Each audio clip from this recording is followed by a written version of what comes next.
aesthetic facial maxillary surgeon, Mumbai, once again with you.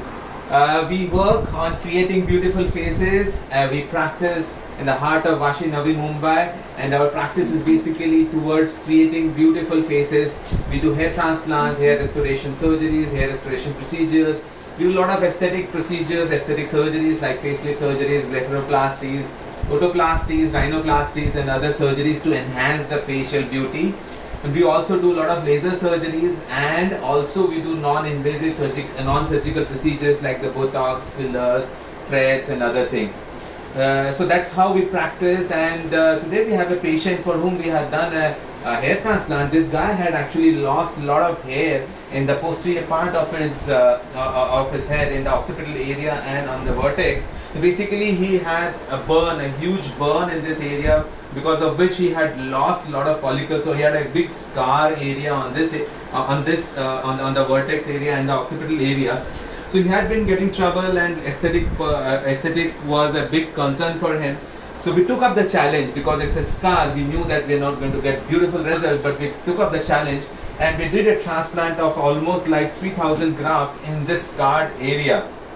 We had explained the patient though that it's a scar and we may not be able to achieve 100% results. We had explained maybe we would be getting around 40 to 50% of the results. Like this kind of procedures we also do on the scars, like once the patient undergoes reconstruction and radiation therapy, post-surgery reconstruction with the pectoralis major in the mandible and the soft tissues which he has lost in the mandibular area and the lower jaw area.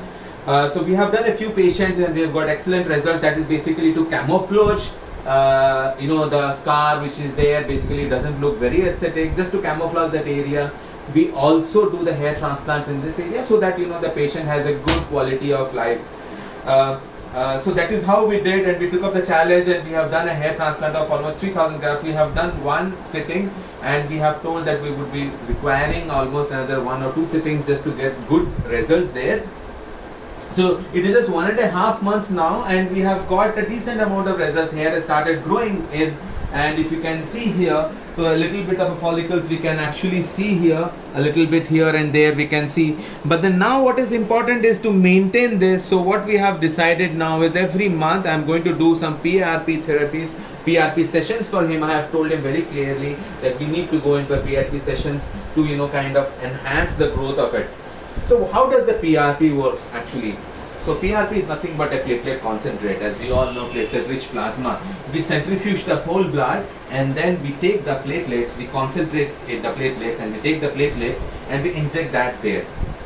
So what we're talking about is something called as LPRP, or the leukocyte-rich PRP. So there is a lot of confusion. Should we be using leukocyte-rich PRP or pure PRP? So I personally feel LPRP is good. People who talk for LPRP, they say, okay, it has got anti-infectious properties, it is good, and it enhances the production of more of these growth factors, good. But those people who talk about against LPRP and go for PPRP, it's basically they speak, it has got because of the anti-inflammatory action, there might be some catabolic effect.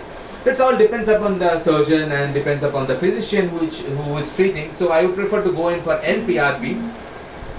So we concentrate that, and we all know that the PRP has got a rich concentration of these growth factors or the cytokines. So basically what we are concerned about here is basically the platelet derived growth factor and the VEGF and those 7 types of growth factors. Now what we are looking at here is these growth factors, they go and they work on the stem cells of the follicles, and basically they enhance the growth of these follicles. The second thing what we are also looking at is the neovascularization. So these 2 things which are very important when we are doing it for the growth of the hair follicles here.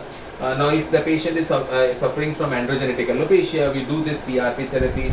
There are certain protocols which we follow for you don't want to go in for hair transplant, and if you can manage non-surgically, so we do also PRP therapy. There is a protocol which we follow so that this growth factors, so the cytokines, they work on the stem cells of the follicles, and they basically reverse those hair which are going into the vellus hair. They transform them into terminal hair. Basically the hair which is going into the telogen phase, we are trying to convert it into the anagen phase or the growth phase. So what we have done is we have actually given him some nerve blocks here, because it is very important that we have to give nerve blocks, because it is very painful. We got to understand that any PRP when we do on the face, on the scalp, first thing, give a nerve block, very important, patient is comfortable. And then what we do is basically a double centrifuge technique in which we take the whole blood and then we put it on the centrifuge. The first centrifuge we do it at 1500 RPM for 10 minutes, wherein we segregate the erythrocytes from the buffy coat which contains the leukocyte and the platelets, and then we have the clear plasma. So what we have done is we have already centrifuged. Now if you see, this is after the first centrifuge. We can actually appreciate.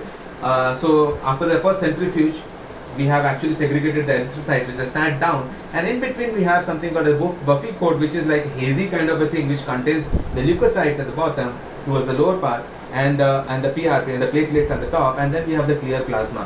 And then what we do is we take this buffy coat along with little bit of a plasma on a second tube, and then we put it for a hard spin like 2,500 RPMs for almost 15 minutes. Can you show me one with the second this thing? Okay. So once we have done that, what we actually achieve after the second spin is basically, since it is LPRP, we go little down and take a little bit of erythrocytes also. So once we have done the hard spin, what we actually see here is the platelet plug along with a little bit of erythrocytes. So this is the platelet plug which has got the highest concentration of the platelets. Once we send it to the lab, we achieve almost 10 to 12 lakhs platelets per cubic mm of blood. That's a good thing, because Robert Marks says it should be at least 5x of the normal platelet counts what is there in your whole blood. So we achieve almost 10 to 12 lakhs. That's a good number. So once we do that, what we do is, so this part, okay, and then what we do is the upper 2/3 of this is what we take off, and the lower 1/3 is what we normally mix, and this is what we achieve. So this is a mixed platelet concentrate with a little bit of erythrocytes and with the platelet concentrate, and then this is ready to be injected. Now what is very important is we need to activate it. Take the this thing and fill it in this. So now what is important? Fill it in the so we normally fill this into the insulin BD syringes, and we are ready to be injected. Now what is very important here at this point of time is activating it. So we can activate it by various modalities. So we can use calcium chloride, calcium gluconate, and various other things which are available today to activate it. So activation is basically breaking the cell membranes for the growth factors or the cytokines to release into the peripheral area. It's very important. Once activated, in the first 10 minutes only, 70% of the stored growth factors, 70% of the stored cytokines are actually released in the first 10 minutes. And the next 1 hour, 95% of the growth factors are released, and over a period of the next 7 to 8 days, new growth factors are released, and they are formed and they are released.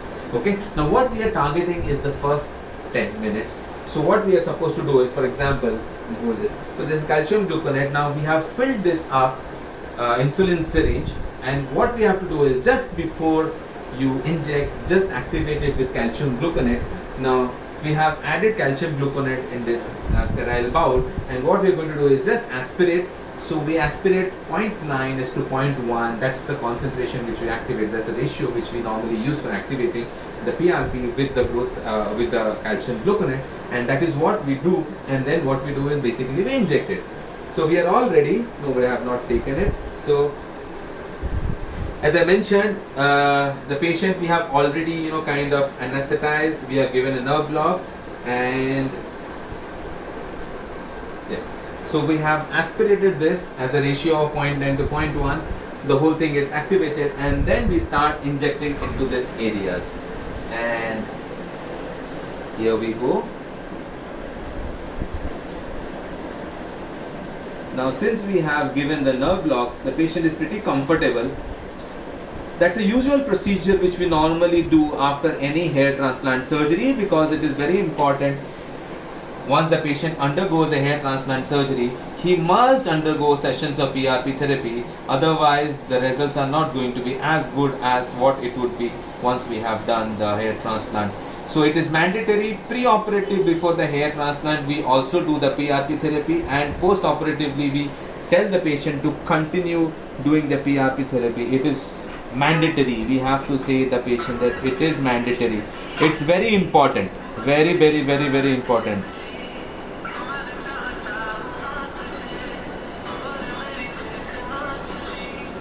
Oh, beautiful song. The patience. Can you take it and switch it off? Great. Okay. So this is how we are going to do for the whole area wherever we have transplanted. More.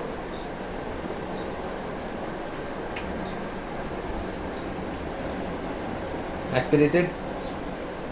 We are all set. Second syringe goes in here.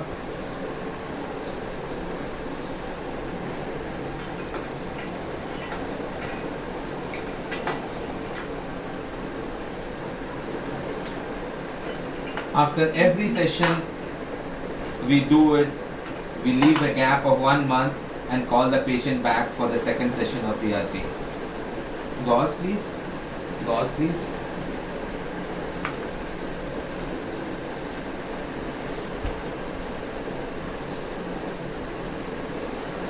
The scar tissue, as I had mentioned, the scars, like we have scars post cleft surgeries, we have done patients post radiation therapy after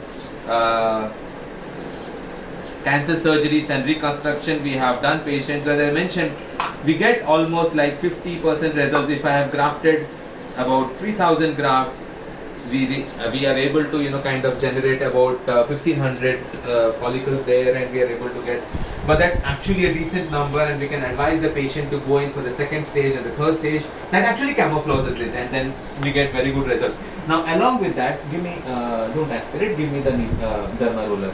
So along with PRP therapy, what we also do is something called as a microneedling therapy by using the derma roller. Now what basically the derma roller does here is it goes in and induces bleeding. So as soon as there is bleeding, the body feels there is the body thinks there is a damage, and the moment there is a damage, and the body thinks that the body has to release those growth factors for it to repair. And as soon as we do that, so there is lot of other platelets which are released into this area, and that is how more and more growth factors are released into this area. So what is important is we need to have these bleeding spots. That's very important. So once we have these bleeding spots coming into this area, so the bleeding, the more the platelets come into this area, and more platelets, more of these growth factors which come into this area. So that's very important. Okay. So if you see, there is bleeding spots which are enhanced. So that's very important. So we keep on doing this for the whole scalp wherever we have grafted the follicles. Now along with this, what we also do is, once we have done the microneedling, what we also do is we take a little bit of a minoxidil. We take minoxidil along with this, and since we have created micro channels here, so what we do is we apply a little bit of a minoxidil and we also roll it over. So what minoxidil does is locally how we normally prescribe to the patients. So once we have done, it works kind of mesotherapy. So we are doing mesotherapy with the minoxidil here. So that enhances basically the effect. So all we have to do is we have to work from all the directions so that we get good results, and we can kind of camouflage this particular area. So what we are talking about is PRP therapy along with microneedling once in a month at least, especially when the patient has come with scars. We have to be extra cautious, and as I mentioned, once we have done the hair transplants, we also call the patient for post-operatively PRP therapy once we do the hair transplant surgery. So what I'm going to do is I'm going to kind of cover the whole area by doing PRP therapy, and then we will be doing microneedling also along with that. Probably in 6 months time I will be posting the photographs just to show what the results are, and I'm sure I'll be needing a second session to kind of give him a good camouflage. And it is just 1.5 months now, but I am very positive that I can give him good results, because we have achieved good results post-operatively, post-surgery, cancer and radiation therapy, after cleft surgeries when the patient has got scars in the cleft and other areas.